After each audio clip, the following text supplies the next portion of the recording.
gonna show you a video of something that literally would be probably our worst nightmare, bro. It's real life. Okay, let me see. It comes from this YouTuber from Belgium. His name is Zeus, and he's known for urban exploring. He does it alone most of the time, but this time he did it with a couple of get into the spot, and as you can see, they're already noticing weird stuff. They hear dogs. Dit is wel spannend, ja. Maar ik heb ook... Echt... Oh, man. Als we spannend doen. Ingang. Boom. De poort. Oh, like the warning sign? Privaat, dit is een plaats van gebed. Geliefd ons rust. Right here, the other times that he went to that spot, this wasn't there. And it says private property, do not enter. So they start walking back, but then they hear somebody. What the fuck? What the fuck? Watch what he says. Hier wordt letterlijk iemand gemarteld. Hier wordt letterlijk iemand gemarteld in de bos. Yo, is this some sacrificial like land? In the sign, we missed it too, but it said religious practices being practiced ahead. That's why it was private property. No way, bro. Hallo? Hallo? Hallo? Oh, yo, that's kills, bro.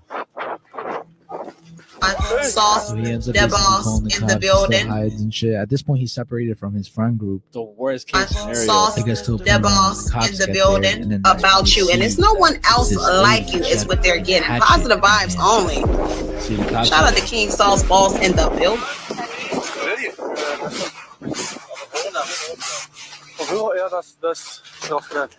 She ripped the plate off.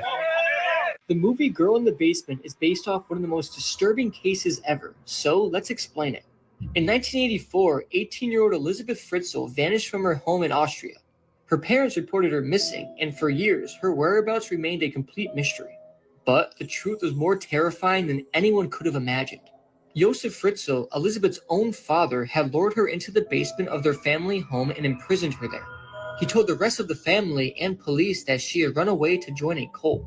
What no one knew was that Josef had built a hidden soundproof cellar beneath their home, complete with a reinforced steel door, coated locks, and no natural light. This would become Elizabeth's prison for 24 years. During that time, Josef repeatedly raped and abused her, eventually having 7 children with her. 3 of those children were raised in captivity with her. 3 others were brought upstairs by Josef, claiming they had been mysteriously left on the doorstep with notes from Elizabeth. 1 child died shortly after birth and was incinerated by Josef in a furnace.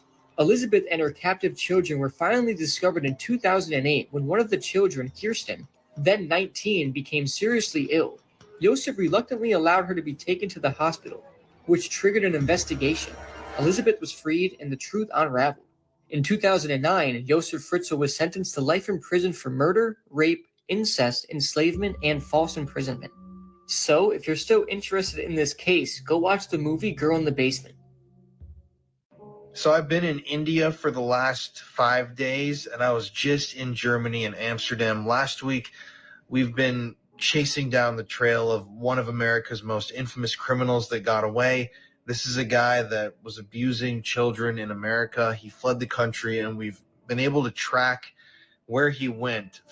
Up and forced him back inside the bivvy. The camp states that they could hear him moving around until 1 a.m. and then it went silent. The counselors reportedly did routine checks on the kids, but with the little boy's bivvy being closed all the way, they couldn't see inside. They just figured he was okay. But the next morning, they couldn't wake the boy, and when they opened the bivvy, they found him with his head in the enclosed corner of the bivvy and his feet at the opening of the door. He was found to only be wearing half of his clothes, so it suggested that he possibly suffered from hypothermia because of the construction of the sleeping area. It could have made him feel hotter than he was. But the counselor said that he was cold to the touch. They said they tried doing CPR, but it was too late. The autopsy states that his cause of death was asphyxiation due to smothering, and his manner of death is homicide. The medical examiner stated that the alarm placed on his bivvy and the plastic sheet surrounding it were factors that caused him to not be able to properly breathe. The report shows no sign of trauma or sexual assault, and there was no evidence of drugs or any natural causes that could have led to his death. He died as a direct result from being placed in a damaged bivvy by others with no way to get out. The camp has previously denied any responsibility and immediately after his death released a statement saying they were shattered and cooperated. You already know the comments will be like, bro, I can't have anything no more. I have one right now. That ass, bro. I know a lot of people out there have a welcome mat, bro. So just be aware. If some weird shit starts happening in your house, bro, some ghost activity, maybe it's because of your welcome mat. Annabelle, the allegedly haunted doll, is in town. She was on display inside the Victoria's Black Swan Inn. The doll is believed to be possessed by a demon. The most haunted place in San Antonio. Victoria's Black Swan Inn. You want to be in a live horror movie? This is the place to be. In 1987, Joanne Rivera moved into the house, and almost immediately after moving in, strange things started happening. We've had multiple deaths around the property, on the property. Some of their bodies were actually left here. What are the kind of place you either fall in love with it or you don't like it at all? This is my least favorite part of the whole house. Did you see what's happening? What's weird? I've been trying to not breathe. Okay. You can feel them watching you. You can feel the energy. One of the most haunted, Victoria's Black Swan Inn. Abigail. One of the most haunted about you, and it's no one else like you is what they're getting. Positive vibes only. You really call this? Shout out to King Saul's Balls in the building. To talk to the people in the afterlife. Exactly. If you spend enough time here, you'll be able to talk to just about anybody you want to. Oh! Whoa! What was that? In the bed. Ooh. Okay. What may look like a closet really isn't. What it is a portal. The Black Swan Inn. Yeah, that place is one of the top 10 haunted sites in Texas. 2 years ago, a young man visited his cousin's remote cabin in upstate New York. No Wi-Fi, no cell service, just miles of forest in every direction and an eerie, unnatural silence at night. Around 3 a.m., he suddenly woke up, not from a noise, but from the overwhelming sensation that something was watching him. He sat up in bed, and that's when he saw it.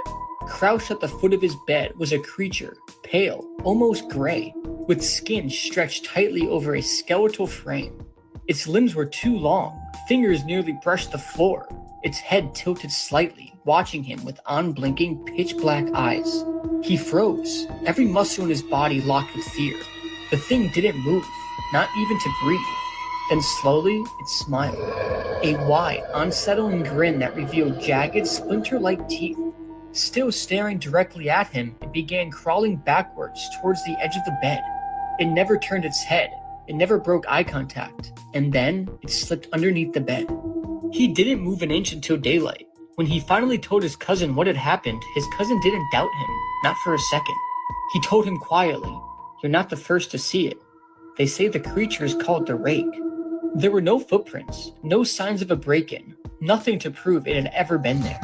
But ever since that night, the young man swears he still hears faint scratching beneath his bed, like it's waiting for him to fall asleep again.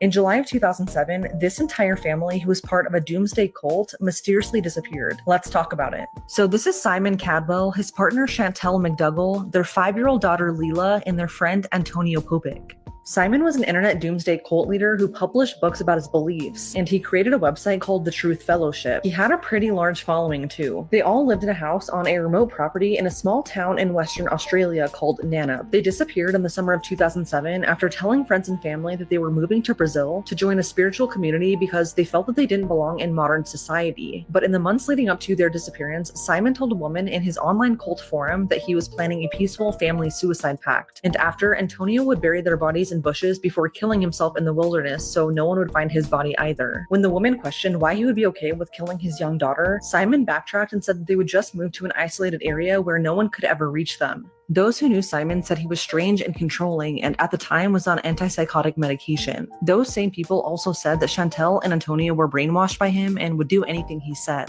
The beginning of this strange mystery starts in May of 2007 when Simon was pulled over while driving. Someone had tipped off the police stating that Simon wasn't who he said he was. And when police looked into this, they discovered that he had stolen a birth certificate from a former coworker and had stolen his identity. In all reality, Simon's real name was Gary Felton, and he had fooled everyone for the longest time.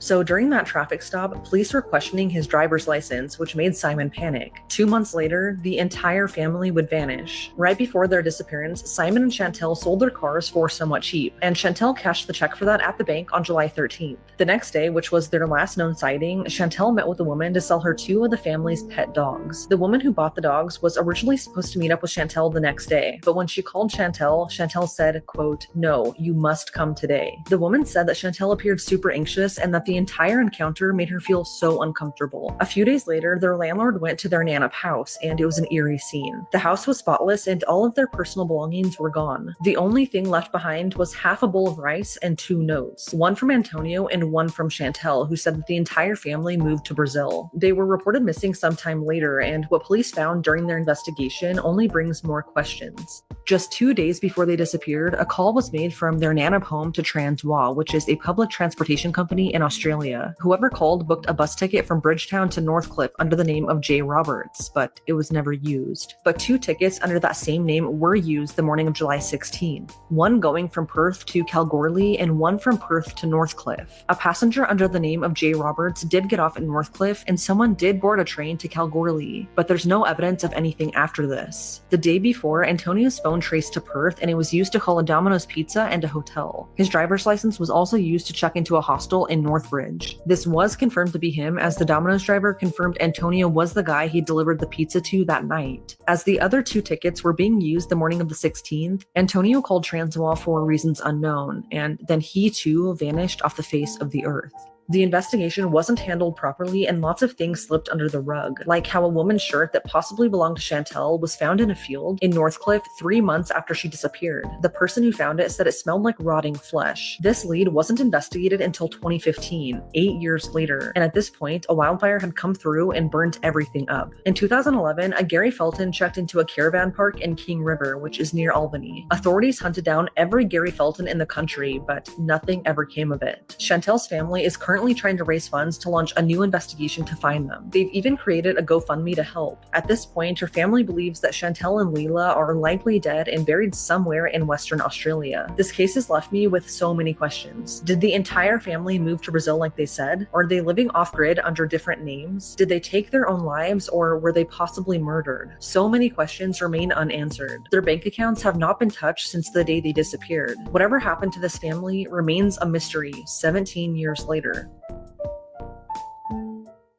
I'm convinced it's this family murderer who inspired Chris Watts to kill his own family. Some of the details are just eerily similar. This is a disturbing case of the Longo family. It was the 19th of December 2001 in the beautiful US state of Oregon. A man was walking along an estuary when he spotted a strange-looking object floating in the water. Now, he didn't want to panic, but he felt like this looked very suspicious. He almost felt like it looked like a small body, so he decided to call police just to be safe. Soon after, when emergency services raced to the scene, his worst fears were confirmed. Horrifically, from the water, they pulled the body of a 4-year-old boy. Now, this was Zachary Longo, and the nightmare was just beginning. The Longo family included Christian, the dad, who worked at a local Starbucks, the mum, Mary Jane, who was a stay-at-home mum, and their 3 beautiful young children. The couple had been married around 8 years and had recently moved to Newport. Now, following the discovery of the child's body and a tip off a member of the public, police knew they had to go to this family home to see what on earth was going on. Now, it was very strange that nobody had reported this child missing, so the investigators were fearing that possibly the entire family had either drowned maybe in an accident, or maybe there'd been a car crash and the car was submerged or something, and soon they'd find more victims. But the family home looked totally normal. After forcing entry, they didn't find anything to concern them. It was like the whole family had just up and left. So it was back to the drawing board. Meanwhile, divers continued to search for a potential vehicle in the water. That's when another horrifying discovery was made. The body of 3-year-old Sadie Longo, again submerged in the water. And something was really disturbing about the discovery of Sadie's body. There was a giant rock tied to her ankle. This was no accident. Clearly, somebody had wanted to hide these bodies. There was huge media coverage by this point, and a member of the public actually came forward to help.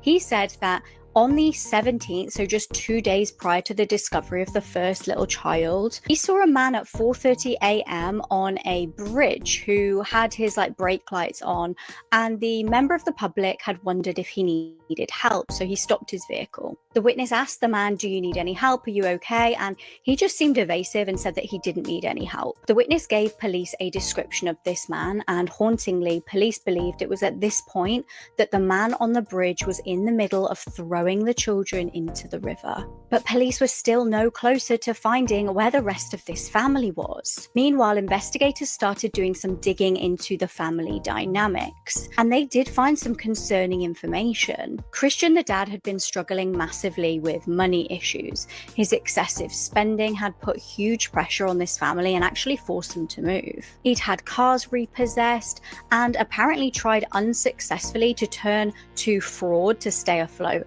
even to the point where he was taken to court. Not only that, but Mary Jane confided to a close friend, and not only that, but Mary Jane confided to a close family member that she'd been devastated to find out that Christian had been talking to another woman online. She'd found emails between the pair, and Christian didn't even deny it. He admitted to it. But the pair decided to stay together. With 2 bodies now found in the water, divers continued to search for the missing family.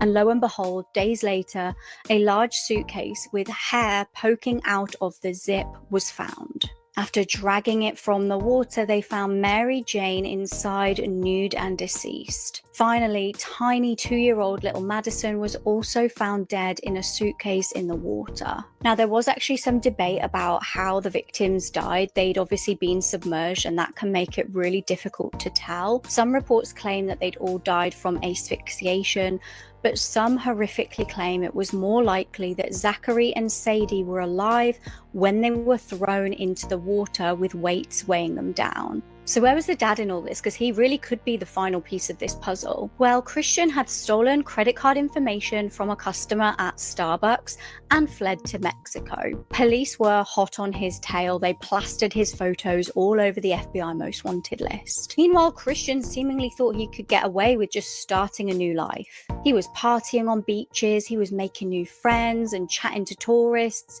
He'd even got a new love interest that he'd found over there. Bear in mind, this was just weeks after his family was murdered. But strangely, Christian had concocted this plan to pose as a new identity. He decided to pretend to be Michael Finkel, who was a New York Times reporter that he admired. But it wasn't long before his gig was up. A witness called police to say that they'd seen a guy on the run, and Christian was eventually about you, and it's no one else like you is what they're getting. Positive vibes only. Made friends with this Shout out to Michael King Saul's Finkel, balls this in the reporter, and Michael seemed to believe that Christian was innocent. At Christian's trial, he actually managed to make what he had done even worse.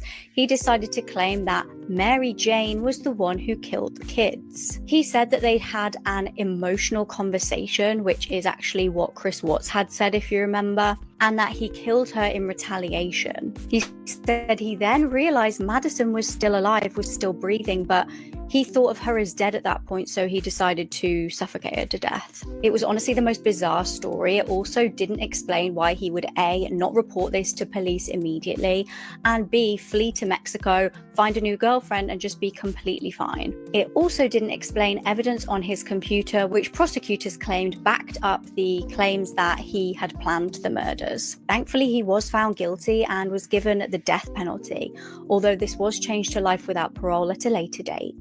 Hammer coined the phrase, "You can't make this stuff up," might have known the story of real-life boogeyman, Albert Fish.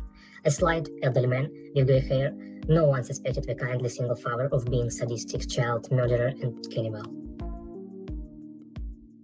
I died in my bath, electrocuted by my phone while on a video call with my best friend. My name is Maria Antonietta Cutillo, and I was from Italy. This all happened on the evening of May 3rd, 2023, when I was just 16 years old. I was on a call with Fabi, my best friend, talking and laughing together as we usually did. But suddenly I felt an indescribable pain and screamed my friend's name just before dying. My best friend, powerless to the scene and having seen everything, immediately contacted the emergency services. But it was already too late. I was dead, electrocuted instantly. What caused my death was mainly the fact that my phone was charging at the same time. My best friend witnessed my last breath while I was screaming her name on the video call.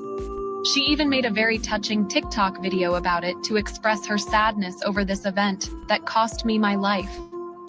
To you who are watching this video, never use your phone in your bath. It could happen to anyone.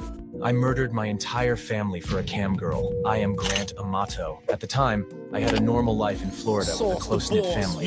Then, one day, I fell into an obsession with a Bulgarian cam girl named Sylvie. It started as a simple indulgence, but it spiraled out of control. I emptied my savings, family funds, everything, for virtual interactions with her. Of course, my family found out. They were furious, disappointed. They gave me an ultimatum: stop this madness or be cut off. And you know what? I chose Sylvie. I severed ties with my family, even stole money from my own brother to feed this virtual obsession. Yeah, you got it right. I was completely lost. The situation worsened. My family tried to bring me back to reason, but I was so immersed in this virtual life that I couldn't turn back. And one day, everything changed. My family was found murdered at home. They said I did it. Imagine being accused of killing your own family. It's the craziest thing that could happen, right? In the end, I was found guilty. My whole life turned upside down because of this unhealthy obsession. Today, I'm here in prison, wondering how I got to this point. I burned my husband after he raped our 7-year-old daughter. My name is Tatanisha Hedman, and one evening when I finished work early, I wanted to surprise my family, and as I walked into the house and past my daughter's bedroom door, I heard her crying in the background. When I opened the door, I discovered that my husband, Vincent Phillips, was raping her. My first thought was to take the gun and kill him, but that was far too kind of punishment for what he'd just done. So I waited until he was fast asleep before entering the room with a can of gasoline, poured it all around the bed, took a lighter, and lit the fire. Very quickly, the room was completely engulfed in flames, and then I fled. I was quickly arrested, and unluckily, my husband didn't die, but was taken to hospital with serious burns.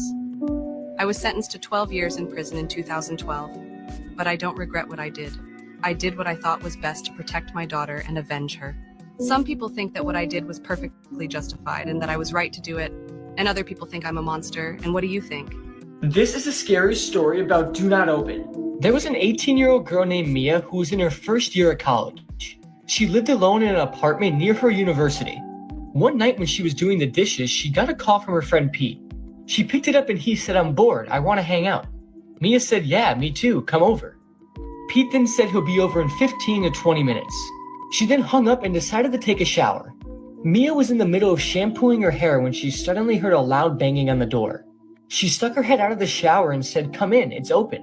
But a few minutes later, the banging on the door started again. She then stuck her head out of the shower again and said, "Come in, it's not locked." Just then, her phone started to ring and it was Peter. Mia said, "I'm in the shower, why don't you stop knocking and just come in?" Peter's voice sounded extremely scared and he said, "Do not open the door." Mia said, "Why not?" "I'm outside your apartment building," whispered Peter. "And I just saw a strange woman coming up the stairs to your apartment covered in blood and holding a knife. And she was smiling weirdly and didn't look human at all." I glued the mouth and eyes of my 1-year-old daughter with super glue. My name is Johnny Lee Carter, and I was 29 years old in 2018 when I committed an unthinkable act to stop my daughter's crying, while I was supposed to take care of my little girl who was just 1 year old. While my wife was out shopping, she wouldn't stop crying, and I tried to calm her for a long time, but to no avail. She kept crying. Her screams became unbearable and drove me to a rage. Then I tried to strangle her, but she started screaming even more, and I was even less able to calm her down. That's when I saw a tube of glue next to me. I grabbed it, and without thinking, I put some on her eyes and mouth. Then I realized what I had done and fled. A few moments later, her mother returned, discovering the horror I had committed. She immediately called emergency services who were able to repair all the damage I had caused, and my daughter will have no lasting effects from what I did. A week later, I was arrested by the police more than 100 kilometers from our home where I had fled. What punishment do you think I deserve? This is what it looks like crashing at different speeds, and it's absolutely mind-blowing.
This is the heartbreaking final request this girl made before she was brutally killed.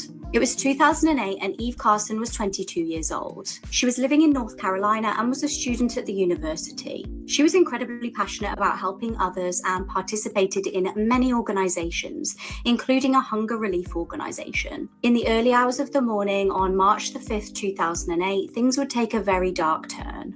Lawrence Lovett, aged 20, had an extensive criminal background. On the night in question, he rang one of his friends called Jason and asked him to drive him and his friend to Chapel Hill to rob someone. Jason actually declined this, so Lawrence and his friend Demario Atwater went on their way to find a victim. At around 3:30 a.m., Eve had actually been going to her car to get something. At this point, the pair decided to strike. They forced their way into her car and held her at gunpoint. They took her to some cash machines and forced her to take out money for them.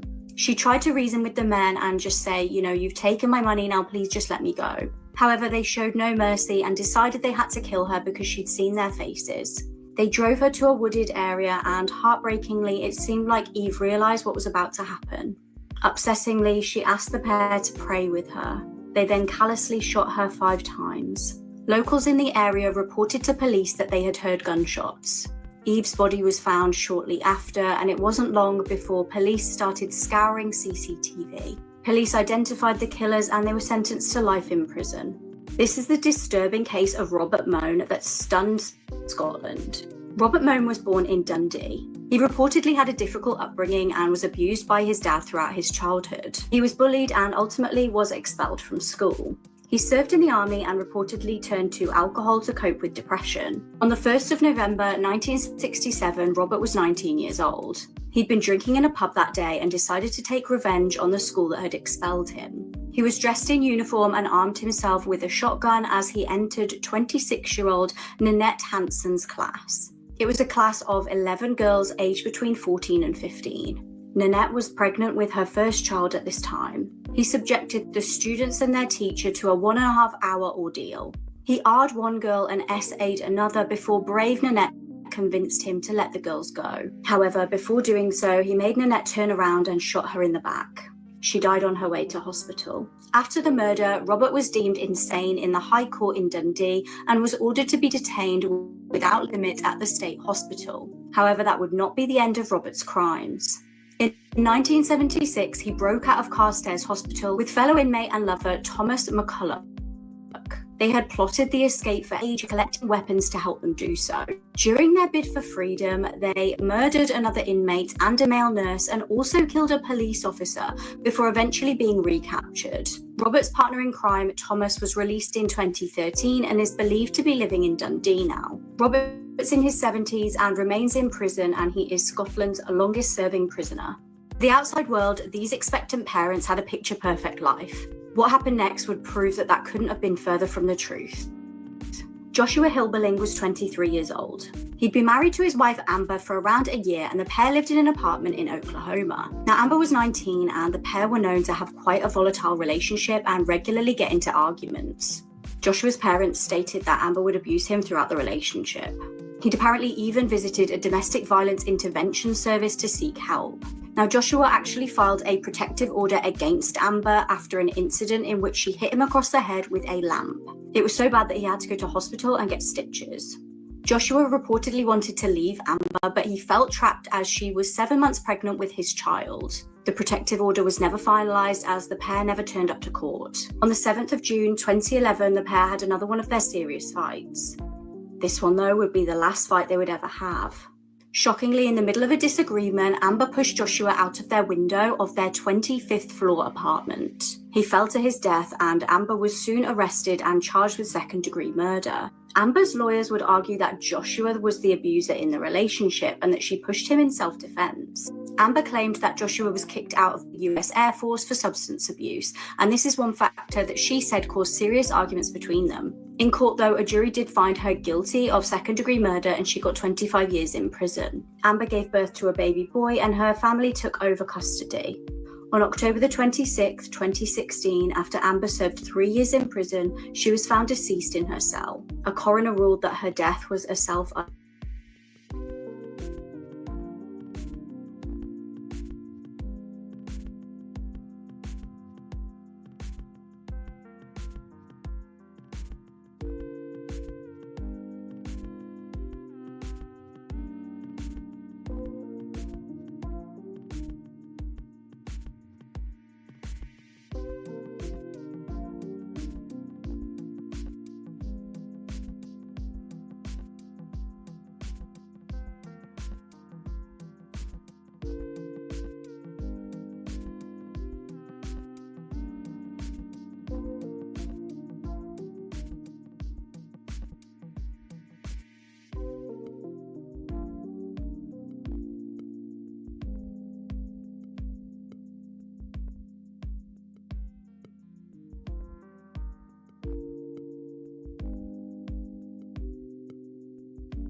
my life, son. Sauce the boss.